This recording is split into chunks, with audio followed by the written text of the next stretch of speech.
Hey everyone, welcome back to the show. On this episode, we catch up with Julia Castro, aka Fuertejulia, when she was at the BOOT Expo for Foil Drive. On this conversation, we deep dive into the world of women's sports and chat about why the bikini is at the forefront of female athletes chasing views and likes for their sponsors. We chat about the impact this has on women's sports and why this has to change. Next, I'd like to say a big thank you to our team. We have Frank and Stefan. Thank you very much, guys, for all of your hard work behind the scenes. Looking forward to working with you for the remainder of this season. Next, I'd like to say a big thank you to our partners. We have the Surfoil World Tour. Visit surfoilworldtour.com for upcoming events and additional tour information. Lastly, thank you very much to our sponsors for this season. We have Mystic, North Foils, On Kiteboarding. I'm really much looking forward to getting my new wings, and a few more coming soon, so stay tuned. Now I hope you enjoy the show. Welcome to Foil Life. Whether you wing, kite, parawing, downwind, pump, or e-foil, thanks for being here. Hey Julia, thanks for joining us. Thank you, Luke. Super stoked to be here. Yes, it will be fun. We're going to catch up on the boot. Today's what? Day number 2, 3? I don't know. I don't even know. It's been like at least 3-4 days, even more maybe. Time in there. There's no light inside, so it doesn't. You don't even know that the sun is going down or up. So I don't even know. When did I arrive here? I think I arrived on Friday. So yeah, that's 5 days already. Wow, Saturday, Sunday, Monday, Tuesday. I think Frank is over there. He went over from the podcast. And we know Foil Drive is over there because you're representing them. And we got a couple other brands there. What's the feel of that event so far? Is it mainly yachting, boating, or are us wind people kind of stepping in as well? Yeah, so you have 16 halls of pure yachting world, like all the different gadgets, boats. You have like actual yachts inside the halls, like not a small yacht, like big ass yachts. And then you have hall 17, which is like the surf hall, they call it. And there you have, surf, kite, wing brands. And there's also this huge indoor pool, is like 1.5 million liters of water. And we were located in there, and I can tell you the feel is so nice because we are 5 people in the booth, including me, and we're talking to people at all times. We have so many questions, so many people who want to come know more about Foil Drive. I'm super proud, to be honest, and stoked that so many people want to experience Foil Drive and how much fun it is, because it is it is amazing. Huh. How long have you been doing collabs or working with those guys? So the thing is that I was one day at the beach in my local home spot talking to a friend like, I want to do more towing, because I did it a few times and it's so cool. But yeah, I need the jet ski, I need the trolley, whatever you call that, to put the jet ski on. I need where to store everything. I need somebody to drive. I need the gas. And then he looked at me like, but haven't you seen this? He brings out his phone and he shows me these videos of Foil Drive that I haven't heard about before. And I'm like, this cannot be true. This is sorcery. So I literally spent the next 2 hours watching videos. And after 2 hours, I was like, well, I have to write these people because I need to do this, like no matter what it takes. So yeah, I wrote Foil Drive, and long story short, now I write for them in the Pro Team Riders group, and I'm working for them doing marketing, content creation, and some other stuff for Foil Drive Europe. It's been almost exciting. a couple of years now. Oh, really? Yeah, it's really exciting. Wow. Because they're the first brand in the world to actually do a motor that you can put onto any mast. And really, when I saw it at first, I'm like, this cannot be real. It must be some kind of weird product that doesn't work. But it works, and it's lots of fun. It's very addictive. For people who love to be on the water, you can just be on the water even more. So it's a perfect toy for the water crazy people. Yeah, that's all of us. I haven't gotten to try one yet because in Canada, it's either wind-generated stuff. We don't really have clean ocean swell, but some of these other spots, I can't wait to hop on. We actually had Ben and Dominic on super early in the show. I can't remember what episode number now, but it was really early on. and I think they were on their V1 or something, and they were showing it, and it was pretty cool actually to see everything that they've come Wow. up with. All the modern like mass integrations now with all the different companies doing collabs with them. It's pretty cool to see. And then I think racing, there might be some racing stuff coming up next year as well, and having its own divisions and some of these different tours. So I don't know, Yeah, crushing and it.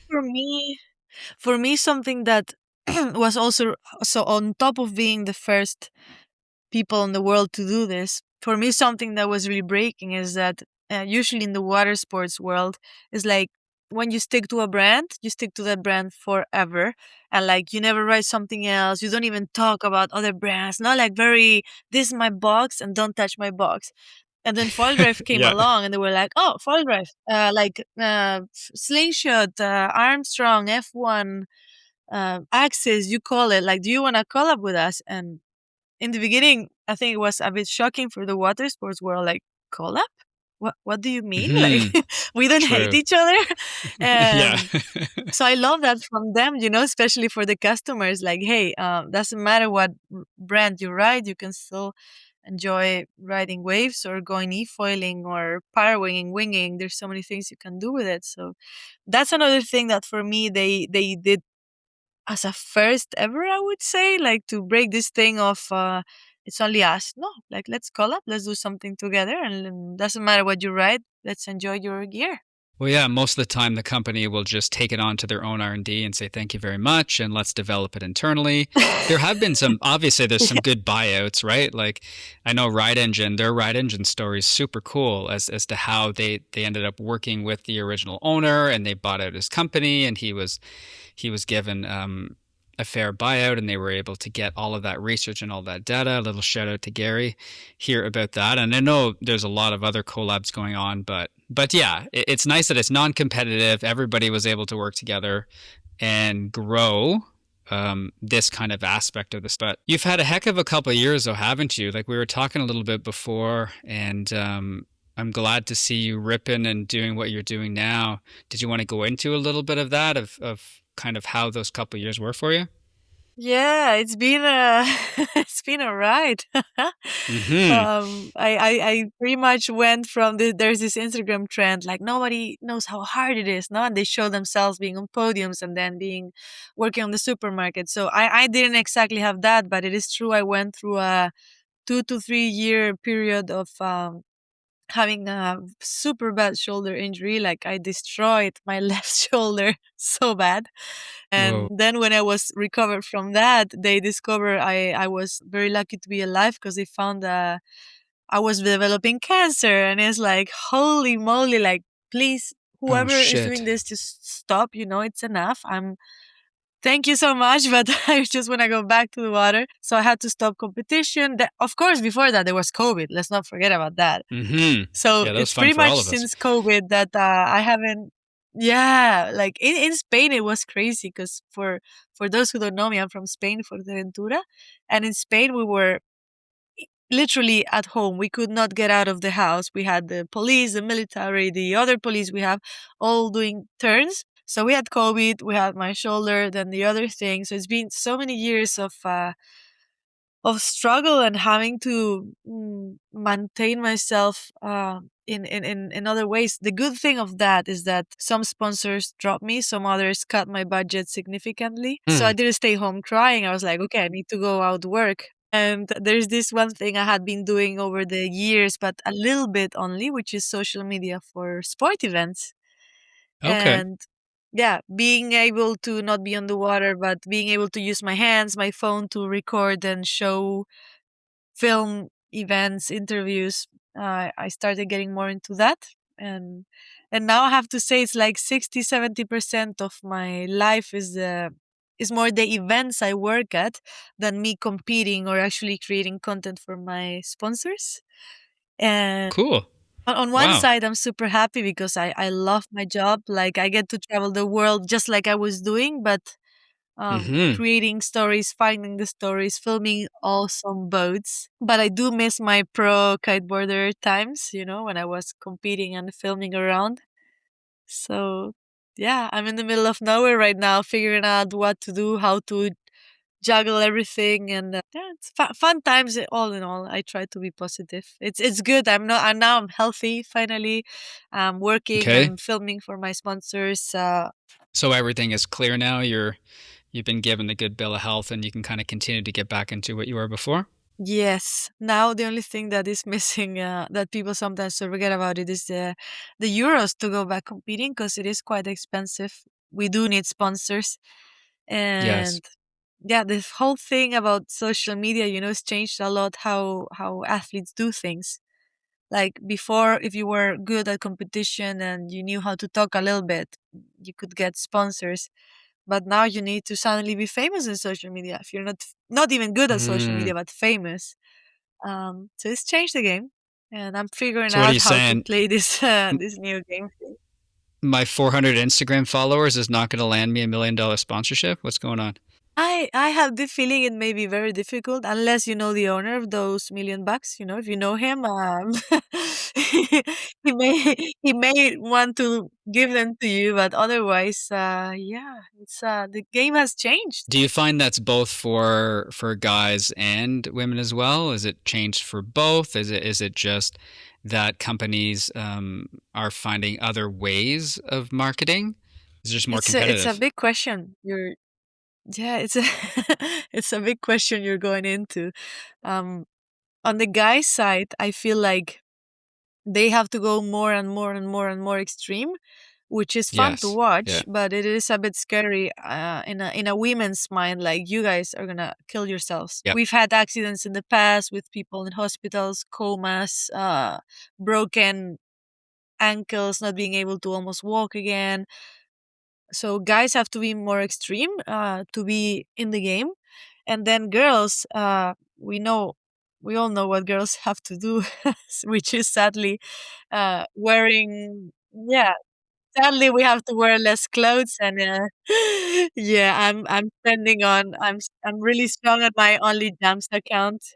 I couldn't help myself but make fun about it, because it is tough. Yeah, Like, it's I bullshit. have the feeling that right now.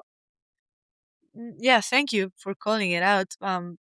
But if you're not Hmm. wearing a very small bikini right now on the water sports world, I have the feeling you're not relevant. And some people will say, yeah, but you should be happy because finally women can wear whatever clothes they want.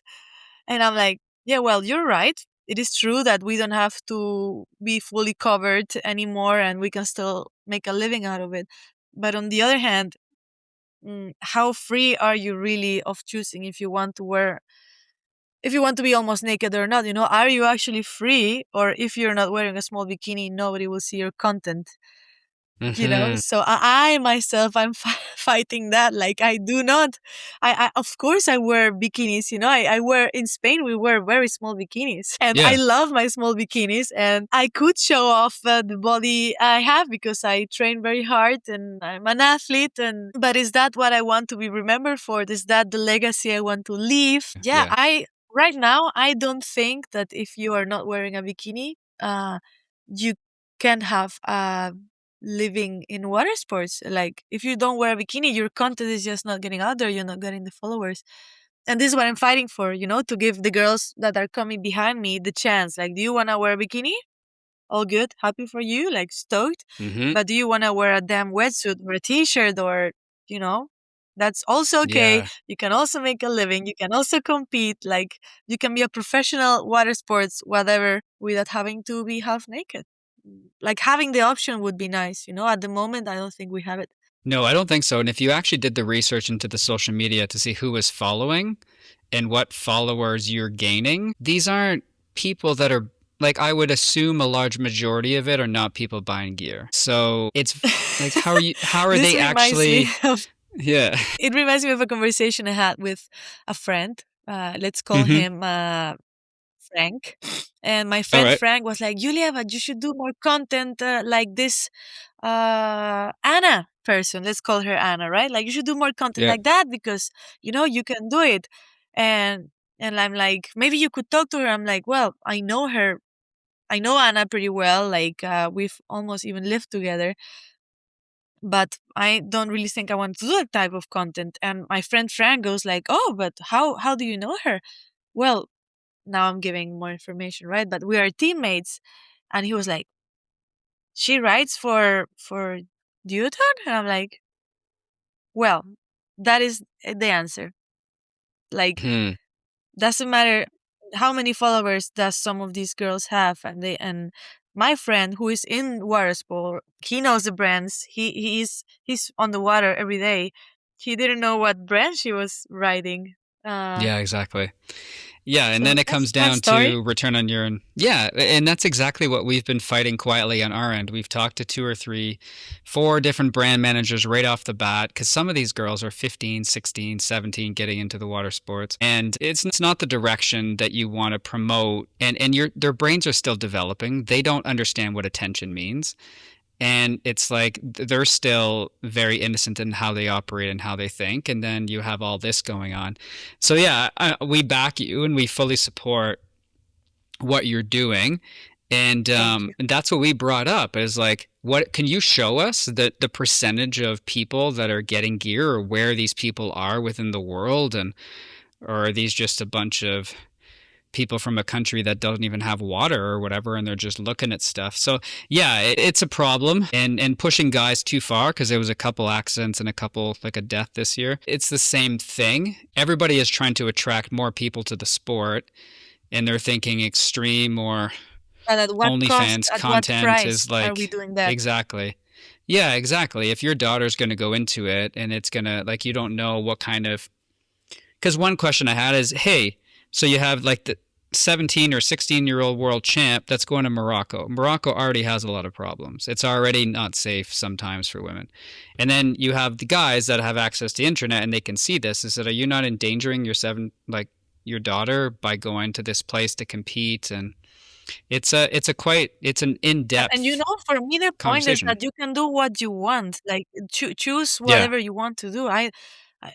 It is not bad that you're doing bikini stuff, but the bad stuff is that everyone is doing that. And in that line, something that is very scary to me is that because of my job and being in water sports and having competed for so long, and I get to work with influencers for many other sports, or even like some people are not even in sports, they're just influencers. And many of those girls will have half a million followers, like even more. And a lot of people, those guys, to a lot of kids, they're idols. Like, I want to be like them. And for me, the big problem is that people does not exist. Like, you're following a woman who looks empowered, who looks like she goes to the gym and she's happy and proud of herself, and that person doesn't exist. Maybe that person, and we've all heard this from so many women and from so many different accounts, like, that girl goes, when she closes the camera, she's gonna go cry in her room or starve herself because she thinks she's fat or not being mentally like good at all. And I'm not calling examples, I'm not calling people, that I know this Hmm. happens to so many people. So kids are having idols that don't exist, they're not real. Yeah. And I find Yeah. it so scary, like, I think of my little sister. She's now 18, but she used to be 10, 11, 5, 4. Hmm. She had a phone already, and she had all these idols that are people that don't exist. So, Yeah. like you were saying before, as brands, I think it's so important that we push the right people forward and that they're real people, because so many of those influencers, they just show you what they want to show you. They are not real. It's just scary because I think of my little brothers and sisters, and it's like, like, that doesn't exist. Like, how do I tell them? How do I show them that's not real? So yeah, it's I a was duty list of brands, of us, of you guys. I was listening to a podcast the other day, and I think it was every 10 minutes a woman was getting harassed on social media. And there was like, it was like sexual harassment stuff going Yeah. on. And it was crazy. The numbers were insane. It was appalling to hear this. And then, so if you can, I'll forward this over to you. I think it may have been Rogan from the US, one of the top podcasters out there. He was talking about something like that.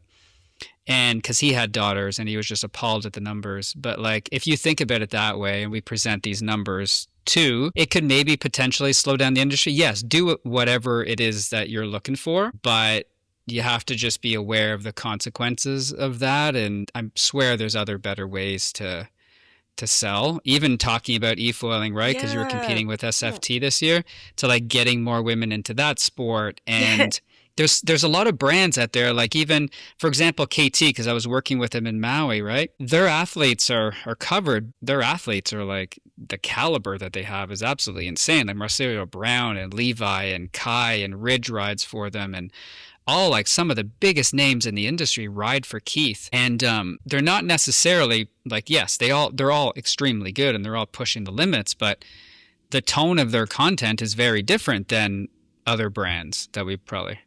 So it's just some brands choose to stay away from it and some brands seem to Yeah, feed right into it, and I'm not sure why. Yeah. it's important to not forget that it's not all about the views. There's more behind it. There's so much more behind a million views. Yeah. Why do you want a million views? Who do you want those million views to be? In the end, I think many brands don't realize the power they have, that when they post a picture, whatever the picture is, there's so many people seeing it, but that so many people have you, brand person, whoever, as an example. So you are really shaping the way the industry is gonna go. So it's so Yeah. important what we do as athletes, but also the brands. And sometimes they don't realize.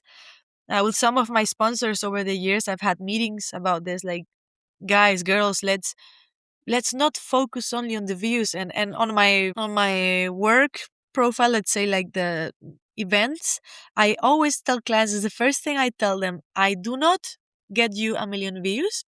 I don't work for the views. I get what I want to do for you, and what I'm going to do for you is get the best content possible, something that will teach people, something that will inform people, some beautiful content, magical, that people will dream with. But I am not getting you the views. If that comes with what we do, top, perfect. But my goal is not getting you Hmm. the million views. Yeah, What is that's a fair. million views? Yeah, it looks beautiful as a number, like, I got a million views, but who is seeing that? So I think in the water sports world, some brands maybe, are getting carried away by the views, but then what is the value behind? And I think we have to remember that maybe value is better, no, quality than quantity. We hear it so often. But yeah, I'm gonna keep fighting. Maybe only Jumps comes and offers me a lot of money to be half naked on my Instagram. But do I There wanna you do go. that and then not go to work in the Olympics, not go work That's with the all these thing, sailing right? beautiful brands, events, companies around the world? Like, no? Hmm. So Yeah, there's definitely, you work your way down the brainstem, right? And it's like, but not every athlete does it, and I think, thank you for highlighting that. And it's good, it's a good conversation to be had, because we have brought it up with several brands. Some of the ones that we thought were worse at it, we kind of, we'll email them and we'll just be honest of how we think and feel. And yeah, it's at least thank we're you. heading Thank into the thank you right. in the name of all the women. Thank you so much. Yeah, you don't want your daughter to end up idolizing somebody like that, especially with the depression that leads to social media, especially like even for us guys, right? Like you'll be watching a pro athlete throw this down. It's like, well, what's the point in me even trying? I'm never going to get there, right? Like, how am I going to enjoy my $4,000 foil that I just bought, but I can't ride like them? And the majority of our consumers coming in are what, 40 to 65? A lot of them are dudes. So it's like, and it's like, how are we making the older population comfortable? Are we gearing stuff towards knees and backs, and how do you do this, or how do you get up for that? Or because that's one thing I talked to one brand about. So what's the demographic are you buying from? Is it the same that's listening to our podcast? And like, yeah, it's pretty similar. I was like, well, like most of those dudes are married. Do you think they're going to want to be sneaking off looking at a 17-year-old when they could just be looking at something that would be better for them? Like it's just it's anyways, that you go down that rabbit hole forever, but it makes sense that this stuff has to eventually kind of curtail itself into a better direction. But I don't know. That's why we're gonna Yeah, foil drive I'm an e-foil hopeful. race, because you have to wear full protection when you're e-foil I racing, because mean, you guys go so fast. well, in Abu Dhabi, in the SFT, I was quite surprised because before going there, I read a little bit on the internet how it is, like what clothes do I need to wear, because I like to be respectful to where I'm going. Um, Yes, definitely. Yeah. And of course, in the private places, you can wear whatever you want. And even on the street, I saw people wearing whatever they want. So it's not as we Hmm. are, it's not how we picture it. It's quite different, the reality. But I mean, I was wearing my bathing suit, maybe a little pair of shorts, just so my meats are covered, just because I was feeling Hmm. more comfortable like that. And there was one of the competitors that was on her thong, and I was like, oh my God, like, okay, like you're gonna get all the pictures and maybe the attention, but why would you do that in the Middle East? But I enjoyed Yeah. SFT a lot. Did you? Actually, Nice. I was so sad that I missed the podium for this. Like, you see this? So for this, because I chose the Hmm. wrong mark, I went the wrong way, and I'm like, Julia, what are you doing? Like, it was, Oh yeah, no. but it was a lot of fun, and I'm thinking maybe I could go back competing in e-foiling, especially now with the fusion foil drive. Like 40% more power, so I can be up there with the e-foils. I'm ready. I want to compete as well. So foil brand or e-foil brands listening, we want an e-foil. And I want to compete. I think that would be super fun. The wingfoil racing, forget about I'm it. happy with foil drive, but look, let's Oh, get you a fusion. let's what? Sorry. Let's get you a fusion. I think Ooh, you will be competitive. We'll be up there there if we you're go. fast on your There we turns go. and you fall and stuff like that. I think that would be so sick, actually, because it's somewhere thing you can do absolutely everywhere. And like we just talked with Agnes about how much fun it is and kind of the adrenaline you get off. She said it's more like racing a car. Wingfoil racing is a little bit different, like trying to get top speed, but she said it's not the same. Do you find the same thing with foil drive and e-foiling? So I had never really raced before. I've done it 3 times in my life with a kite and with a wing. So I'm not a racer person. But the thing with a foil assist and e-foil is that you can literally go anywhere. With the wing, you have certain directions you can go to, right? But with Hmm, the e-foil, you can suddenly choose so much more your angles. And yeah, I would like to explore the possibilities of racing. I think it's quite fun. It's something you can do everywhere. And if I'm not mistaken, the SFT is going to be doing foil assist divisions. And I would that's what I love to go heard. into the waves with the foil drive because it's what I'm doing the most now. And I would kill to go get some amazing waves on my foil drive. Like, it's the most beautiful feeling ever. So I'm really hoping the SFT will make it happen and I will be the first one on the line.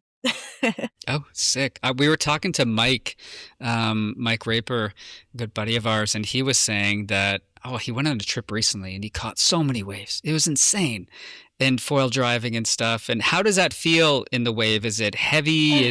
Are you primarily riding your foil? Because a lot of us in Canada haven't even touched them yet. We have to fix that first of all. So I'm gonna talk to Foil Drive and we're going to Canada as soon as possible.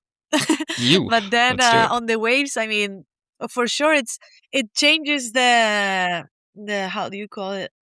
I don't know the word now. But for sure, when you're foiling, usually you have a lot of front weight pressure. But Hmm. the foil drive changes the dynamics of how the foil works a little bit. So suddenly you're not putting so much front foot weight. You're suddenly putting a lot more in your back. And for sure, it's a little bit heavier. The max, which I'm using right now, is less than 5 kilos, and the fusion would be less than 8, 7. I don't know the numbers. I should know that. I should have studied before. But you're adding some weight for sure, and it's changing the dynamic on how you take waves. But then sometimes I go with my friends, they will go on a surfboard and I will go on foil drive. And of course, we're sitting on different lineups. I can see them, Yeah. but I'm not on the same lineup because I can be way more upwind on a different wave on a teeny tiny bump.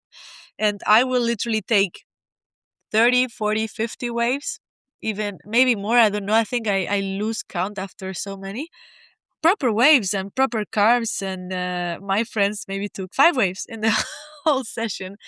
um Yeah.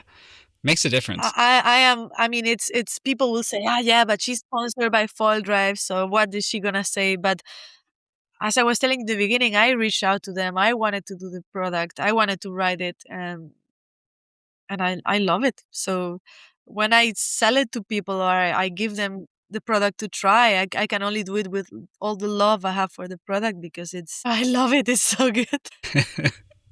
I think that's the only way to sell something like that to people because they'll feel the authenticity versus, especially in the yachting community, like there's a lot of money floating around there and they're looking for really fun things to do, things to add to their boats. So you're in the right place. And I can't imagine all that talking you do all day. I'm pretty sure you're pretty Yeah, being tired here at in night, BOOT in right? Düsseldorf is perfect for that.